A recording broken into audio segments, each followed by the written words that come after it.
balik-balik ito din naganting salamat anak. Kini mura mao na gindi. Pwede ba ko makadungog gikan sa barangay Success?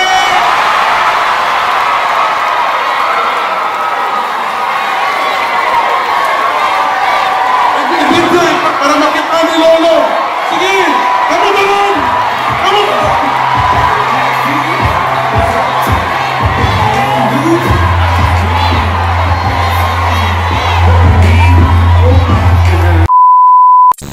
Iawag na kung tanan sa pagtindog. Sabay-sabay na to i-welcome ang atuang halagdong mayor, Barangay Sasa. Let's welcome Mayor Carlo Nograles! Mayor Carlo Nograles! Sabay-sabay! Nograles! Nograles! Nograles! Nograles! Nakasan! Nograles! Nograles! One more time! Nograles! Nograles! Nograles! Nograles! Nakasan sa kitang siyabatan! Nograles! Nograles! Nograles! Nakasan! Nograles! Nograles! Nograles! Nograles! Blue, kanang tunod sa Filipina Blue, 5 kakilong grasya para sa inyong pamilya. Pero ayaw sa magtuntog sa cellophane, sa ako sa mga tuntog. Aron kaming tuhan ni Javi ang magtinabangay sa mga pasyente na ito, ilabi na sa saksa. Kung idugan na ito ang tabang ni Mayor Carlo o ni Congressman Javi, basta pasyente sa saksa, walay bayaran sa ospital. Zero balance paying sa atong ospital yun. Kung ma-mayor na ko, ay mo kamalaka sa uniform sa inyong mga anak na nag-eskwela sa pampublikong tulaan. Kaya tanang mga bata mag-eskwela sa pampublikong tulaan, kung mayor na ko, tagaan na ko daan, kung ilang kaugalingong uniform, libreng sapatos, libreng school bag, libreng school supplies. Dagan siguro parisan din na tubig na nag-ipon na dili papasado. So atong ibalik ang kasalan na bayan. Ako'y mukasal ninyo, ako pa'y muhatag sa wedding gift. Ang wedding gift na to, cash. Cash sa bating hatag. 2,000 years later.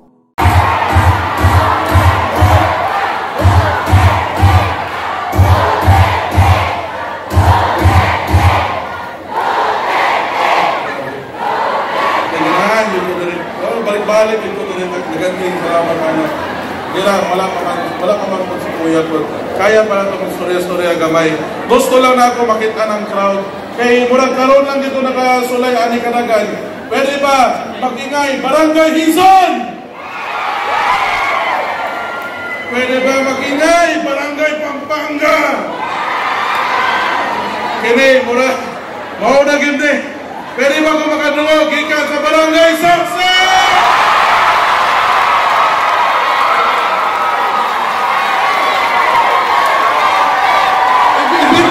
Para makita ni Lolo. Sige, kamu bangun. Kamu.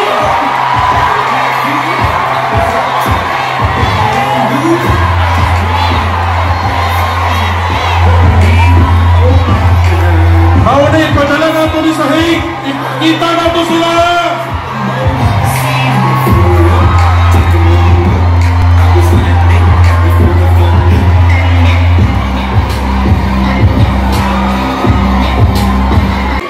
Maayong gabi sa inyong tanan. Nalipay ko nga makakita nga niya taga-ron diri, niya tagang nangadto sa ato ang rally. Salamat kayo sa inyong pag-adto diri karong gabi una.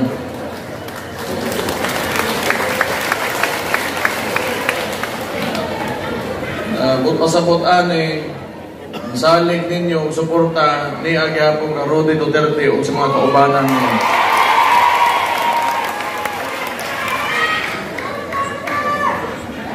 gusto ko sugdan abrehan na kustorya, namutubag na ko gamay sa mga istorya sa pikas karon. Gusto lang ko mo explicar lang ko. Moingon mo ko sila na walay budget ko no. Ang Davao o kami ang mabutang ang hukpong sa Davao lungsod. Di butang na lang pwede dili. Pero sultihan ta mo, kita mga Davaoenyo, kaniadto pa hantod karon, wa kita magsalik sa taas. Kanya napalambo nato atong syudad, nahimong malinawo, nahimong malamboon o progresibo tungod sa panagiusa o tinipangay nato mga Davaoenyo. Muna ko ngayon lang nakaminos na kayo sila sa abilidad sa Davaoenyo. Hindi na ako napatason, mora man itong tubag yun dito. Kana manggon, yung nana na mentalidad, kanang backwards kayo na pag-abot sa politika. Kanina yung mga traditional politicians, they always look up to Manila-centric politics where government is very centralized. Meaning, magsigitag salig o unsay bahog sa taas. Musugot ba dahil mo kingun tapirmente dire, kung natay gusto, kinaglan na mo luhod. Dili. Mauna, sukad ka ni adto pa, ang mga taga-Davao o mga Davaoenyo, kasabot o kayod. Kasabot o respeto sa isig katao, value sa itong mga komunidad o sa mga pamilya, munang kita, nabitbit na ito ang syudad. Unya, nahimong iun-ani karon na kitang tanan, malinawon o malipayon. Unya, naipikas karon nga moingon sila nga mauni ng gusto. Mubalik na sa kaniadtong mga politika, nga ang politiko nimo, di ka baro dali lang hadlokon, ganahan ba mo gingunan na? Di yun, o di ayun silang butuhan.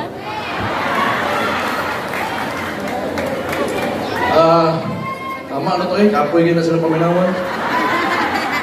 Di ako, nalipay ko nga, naamo na rin, lisod biya kayo kay ang kontra na to karon Presidente yun, si Bongbong Marcos. Klaro ka na, dugay na nilang isugdan. Pagtungtong pa lang, pagdaog ni Bongbong Marcos, kauban akong igsuon, gitagak tayo niya, o nagibuhatan niya iso sa confidential funds. Mutuo ba mo, nga kini si Bongbong Marcos, makalingkod ni sa nga presidente, kung dili tungkol sa tuwa?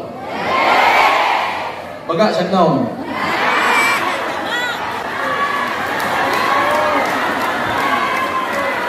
Tinuod ka na, kikita na kabaw, niya karon tanawan ninyo. Ngaunsa na ta? Nga ano? Bago kumuabot sa ngano, kung sa ilang ibuhat, giso nila kwarta o igsoon. Ayun nyo ang gisuportahan. Salamat kaayo, giimon yung Vice Presidente. Magpasalamat ko sa ako.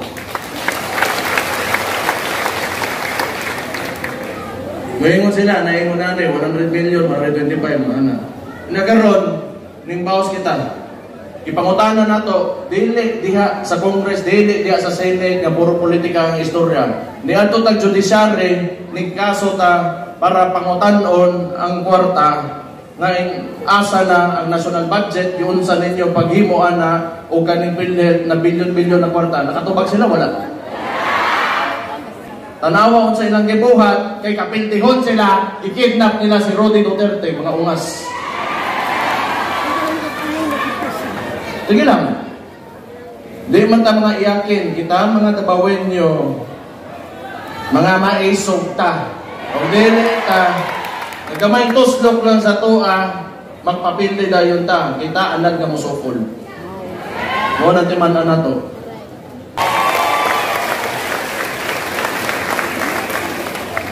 Akong papa, wala pa man.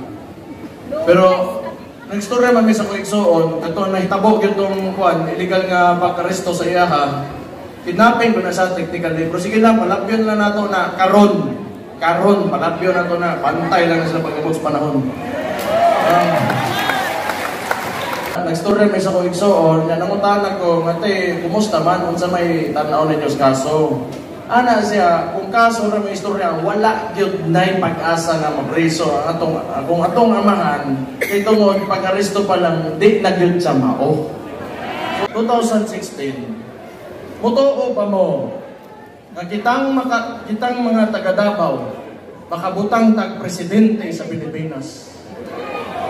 Dili, di ba? Pero nahimo nato na. 2022. Mutuo ba mo nga makabutang tag vice presidente sa Pilipinas? Bisod kayo, nata sa ubos, dili ta permite ta malimtan sa kwan, layo ta sa tunga, layo ta sa Malacañang, pero nahimo nato na. Karong 2028, ako pa ninyo, tuuhin na lang ninyo daan na sunod na mahimong presidente sa Pilipinas, tapawin niya!